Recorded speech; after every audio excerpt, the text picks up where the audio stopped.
सुमन, तुम दिन रात ही सोती रहती हो, घर का कुछ काम ही कर लिया करो। हाँ भाभी बोलिए, क्या काम करना है? जा किचन में बर्तन पड़े वो धो दे और बाथरूम में कपड़े पड़े वो भी धो दे। ठीक है भाभी, अभी कर देती हूँ। अरे आज देखती हूँ किसने क्या नया पोस्ट किया है। अरे मीना का फोन। अरे मीना बोल यार, आज बहुत दिनों बाद तूने फोन किया मुझे। अरे यार क्या बताऊँ, बिना सास ससुर का घर कैसे रहता है। अरे मेरे सास ससुर तो मर गए, पर एक आफत मेरे गले छोड़ के चले गए। बस कैसे भी करके मेरी ननद की शादी हो जाए, उसके बाद तो मैं इस घर में राज करूंगी। चल ठीक है, तुझसे बाद में बात करती हूँ। भाभी मैंने सब काम खत्म कर दिया है, अब मैं कॉलेज जा रही हूँ। अरे कहाँ चली, पढ़ लिख के क्या कर लेगी तू? जा रसोई में खाने की तैयारी कर। अरे भाभी मुझे कॉलेज जाना है, मुझे लेट हो रहा है भाभी। अरे पढ़ लिख के कौन सी कलेक्टर बन जाएगी हैं? शादी करके पढ़ाई घर ही जाना है तुझे तो, और घर के काम सीखेगी तो तुम्हारे लिए ही अच्छा रहेगा। मैं तुम्हारे फायदे के लिए ही बोल रही हूँ।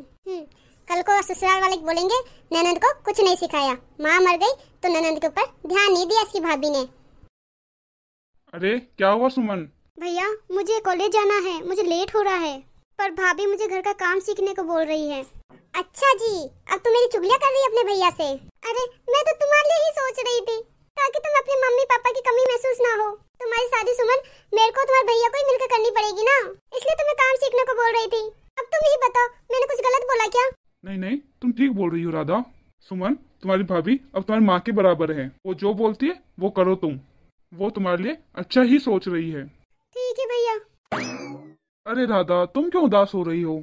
तुमने ही तो मेरी माँ के बाद इस घर को संवारा है, तो तुम्हें उदास होने की कोई जरूरत नहीं है। मैंने सुमन को समझा दिया है, वो समझ जाएगी तुम्हारी बात। ठीक है जी। चलो मैं अब ऑफिस जाता हूँ। बड़ी है अपने भाई को चुगली करने वाली। ये मत भूल, पति मेरा है वो, मैं बोलूंगी जो करेगा वो। अब देखो आगे आगे होता है क्या। हाय सुमन, कैसी हो? ठीक हूँ राहुल। क्या बात है, कल कॉलेज क्यों नहीं आई तुम? अरे बस ऐसे ही, घर में कल काम ज्यादा था। अरे राहुल बैठो ना, खड़े खड़े क्या बात कर रहे हो? थैंक यू सुमन। एक बात बताओ सुमन, घर में काम ज्यादा था या तुम्हारी भाभी ने आने नहीं दिया कॉलेज? हाँ भाभी ने ही नहीं आने दिया। मेरे एग्जाम पास आ रहे हैं, पर मेरी भाभी मुझे पढ़ने ही नहीं देती। बस नए नए बहाने ढूंढती है मुझे बिजी रखने के लिए, ताकि मैं पढ़ लिख ना सकूं और कॉलेज ना आ सकूं। तो सुमन तुम अपने भाई से क्यों नहीं कहती? अरे भाई से क्या कहूँ, मम्मी पापा के ऑफ होने के बाद भैया भी भाभी के जाल में फंसे हुए हैं।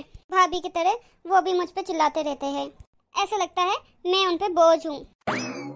भैया शादी से पहले वो मुझे बहुत प्यार करते थे, और शादी होने के बाद बिल्कुल ही बदल गए, जैसे कि भाभी ही उनके लिए सब कुछ है। अरे बेल बज गई, चलो पीरियड स्टार्ट होने वाला है। अनुराधा मैडम का लेक्चर स्टार्ट होने वाला है, जल्दी चलो, नहीं तो उनका भी बर्ताव हमारी तरह हो जाएगा। चलो राहुल, लेक्चर तो अटेंड करना ही पड़ेगा, एग्जाम जो आ रहे हैं। काश सुमन मैं तुम्हें बता पाता कि मैं तुमसे कितना प्यार करता हूँ। चलो सुमन, मैं तुम्हारे घर छोड़ देता हूँ। अरे नहीं नहीं राहुल, मैं चली जाऊंगी, तुम क्यों परेशान हो रहे हो? अरे सुमन छोड़ देता हूँ ना, मेरा घर भी तो उसी रूट पे पड़ता है। चलो ठीक है। लो सुमन, तुम्हारा घर आ गया, आराम से जाना। Thank you Rahul. सुमन ये कोई टाइम है घर आने का? क्यों क्या हुआ भाभी, मैं तो इसी टाइम पे आती हूँ डेली। अरे अब ज्यादा बातें मत बना। अरे कुछ शर्म वगैरह बची है कि नहीं? भाभी बस 10-15 मिनट ही तो लेट हुई हूँ। आप तो ऐसे पूछ रही हो जैसे कि 10 दिन से गायब हूँ। अगर आज 10 मिनट लेट आने का कारण नहीं पूछा ना, तो कल से 10-10 दिन भी गायब होने लग जाएगी, इसलिए पूछ रही हूँ तुझसे। मेरे सवालों का सीधा सीधा जवाब दो, बातें जलेबी की तरह गोल गोल मत घुमा। भाभी कल से एग्जाम शुरू है, इसलिए लाइब्रेरी में पढ़ाई कर रही थी मैं। यहाँ तो तुम पढ़ने नहीं देती, जब देखो काम में लगाई रखती हो। मेरा भी तो फ्यूचर है भाभी। तेरा फ्यूचर बस शादी करके चूल्हा चौका करना है। भाभी आप मेरा फ्यूचर डिसाइड नहीं कर सकती। अच्छा जी, अब तेरी जबान कैची की तरह चलने लगी है। कौन था वो लड़का जिसके साथ तू बाइक में बैठ के आई थी? अरे भाभी वो मेरे साथ ही पढ़ता है, आज कॉलेज से थोड़ा लेट हो गई ना, तो उसने मुझे छोड़ दिया घर तक। आजकल तुम कुछ ज्यादा ही हवा में नहीं उड़ रही? आज किसी लड़के के साथ तुम बाइक में बैठ के आई हो, कल तो फिर तुम शादी करके आ जाओगी और हमारी इज्जत का धज्जियां उड़ा दोगी। अरे भाभी मैं ऐसा क्यों करूंगी, आप गलत शक कर रही हो मुझ पे। अरे रहने दे, ज्यादा है ना, भोली मत बन। कल से तू है ना इस घर से बाहर नहीं जाएगी। अरे भाभी, काश मम्मी पापा आप होते और मेरा दर्द समझ पाते। मैं आपके बिना बहुत अकेली पड़ गई हूँ मम्मी पापा। भैया मैं कॉलेज जा रही हूँ, आज मेरा एग्जाम है। सुमन तुम्हें कहीं जाने की जरूरत नहीं है, घर पे रहो और भाभी के साथ घर का काम सीखो। वैसे भी आज तुम्हें लड़के वाले देखने आ रहे हैं। मुझे टाइम से तुम्हारी शादी करनी पड़ेगी, नहीं तो तुम हमारा मुंह काला करवा दोगी। अरे शादी नहीं भैया, मेरी पढ़ाई चल रही है। जब तक मेरी पढ़ाई पूरी नहीं होती मैं शादी नहीं करने वाली। अरे बहुत कर ली पढ़ाई वढ़ाई, अब घर पे बैठो, घर गृहस्थी का काम सीखो। और आज शाम को ही तुम्हें लड़के वाले देखने आ रहे हैं और जल्द ही तुम्हारी शादी कर देंगे। भैया मैं अभी शादी नहीं करना चाहती। बस मैंने बोल दिया ना, जो मैं बोलूंगा वो तुम्हें करना पड़ेगा। अरे ट्विंकल, आज सुमन नहीं आई एग्जाम देने? नहीं राहुल, आज उसने एग्जाम नहीं दिया। क्या उसने एग्जाम नहीं दिया कॉलेज का? पक्का उसके घर में कुछ गड़बड़ चल रही है। ट्विंकल, क्या तुम मेरा एक काम करोगी? हाँ राहुल बोलो, क्या काम करना है? मैं सुमन के घर नहीं जा सकता, क्या तुम जाओगे उसके घर? उसके घर में क्या प्रॉब्लम है तुम पता कर सकती हो? हाँ हाँ क्यों नहीं, चली जाऊंगी। मैं पूछ लूंगी कि आज वो कॉलेज एग्जाम देने क्यों नहीं आई। पर राहुल मुझे एक बात बताओ, तुम सुमन से इतना प्यार करते हो, उससे बता क्यों नहीं देते? अब बता दूंगा। सुनो, तुम उससे ये भी बोलना कि कल कॉलेज वाले मंदिर में आके मिले मुझसे। ठीक है राहुल।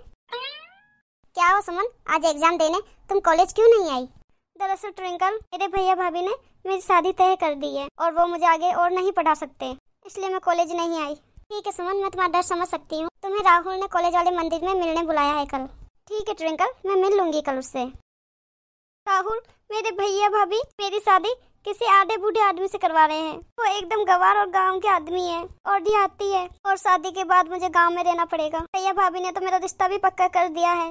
तुम चुप हो जाओ सुमन, मुझे ट्विंकल ने सब बता दिया है। इस प्रॉब्लम से निकलने के लिए तुम्हारे पास एक रास्ता है। क्या राहुल? तुम अपने भाई भाभी का घर छोड़ दो। क्या बात कर रहे हो राहुल? मैं उनका घर छोड़ दूंगी तो मैं कहाँ जाऊंगी? मेरा भैया भाभी के अलावा इस दुनिया में कोई नहीं है। तुम मेरे साथ मेरे घर चलो, मैं तुम्हारी हर इच्छा पूरी करूंगा। पर राहुल, तुम्हारा घर इस तरह से रहना तो लोग क्या कहेंगे? तुम अपने मम्मी पापा से क्या कहोगे? नहीं, ये ठीक नहीं है राहुल। सुमन, आज हम दोनों मंदिर पे खड़े हैं, इसलिए आज मैं जो बात कहूंगा वो सच कहूंगा और तुम्हें यकीन करना पड़ेगा। मैं तुमसे बहुत प्यार करता हूँ। तुमसे ये बात कभी कही नहीं, डरता था कि तुम कहीं मेरी दोस्ती भी ना तोड़ दो, पर आज मैं तुमसे ये बात कह रहा हूँ कि मैं तुमसे बहुत प्यार करता हूँ और सारी जिंदगी मैं तुम्हारे साथ रहना चाहता हूँ। क्या तुम मुझसे शादी करोगी? अरे राहुल, ये सब ठीक नहीं है। क्या ठीक नहीं है सुमन? तुम्हारी शादी आधे बूढ़े इंसान के साथ हो रही है, वो ठीक है? मेरा विश्वास करो सुमन, मैं इस मंदिर को साक्षी मानकर तुम्हें वचन करता हूँ, मैं जिंदगी भर तुम्हारा साथ निभाऊंगा और तुम्हारे हर सुख दुख में तुम्हारा साथ दूंगा। ठीक है राहुल, मैं तुमसे शादी करने के लिए तैयार हूँ। थैंक यू सुमन, मुझे समझने के लिए। चलो हम अब मंदिर में शादी कर लेते हैं। हाय राम, ये क्या कर लिया इस लड़की ने? सारे खानदान का मुंह काला कर दिया इस लड़की ने। मैंने अपने पसंद के लड़के से शादी कर ली तो पूरे खानदान का मुंह काला हो गया, और जो आप मेरी आधे बूढ़े इंसान से शादी करवा रही हो उससे आपके खानदान का मुंह गोरा हो जाएगा। क्या आप कर लेती ऐसे इंसान से शादी? बस कर सुमन, बहुत हुआ। सुमन, तुमने ये अच्छा नहीं किया। जाओ, निकल जाओ इस घर से, और आज के बाद अपना मुंह दिखाने की कोई जरूरत नहीं है मुझे। आज से तू हमारे लिए मर गई। मर तो मैं उसी दिन गई थी जिस दिन भाभी आपकी जिंदगी में आई थी। बस ये बात आपको कहने में कई साल लग गए मुझे। चलो राहुल। राहुल, मुझे बहुत डर लग रहा है, तुम्हारे मम्मी पापा हमारे रिश्ते को स्वीकार करेंगे कि नहीं? अरे आ बहू, कब से इंतजार कर रहे हैं हम तुम्हारा। राहुल, तुमने अपने घर वालों को बता दिया क्या? अरे हमें आज से नहीं, बहुत पहले से पता है कि राहुल तुमसे बहुत प्यार करता है। और हाँ, मैंने मम्मी पापा को फोन करके बता दिया था कि मैं तुम्हें घर लेके आ रहा हूँ। पैरी पौना मम्मी जी, खुश रहे बहू, बहुत तरक्की करो। बहू, आज के बाद तुम्हें कोई काम करने की जरूरत नहीं है। अभी तुम अपनी पढ़ाई खत्म करो और कोई अच्छी सी जॉब लग के बताओ हमें।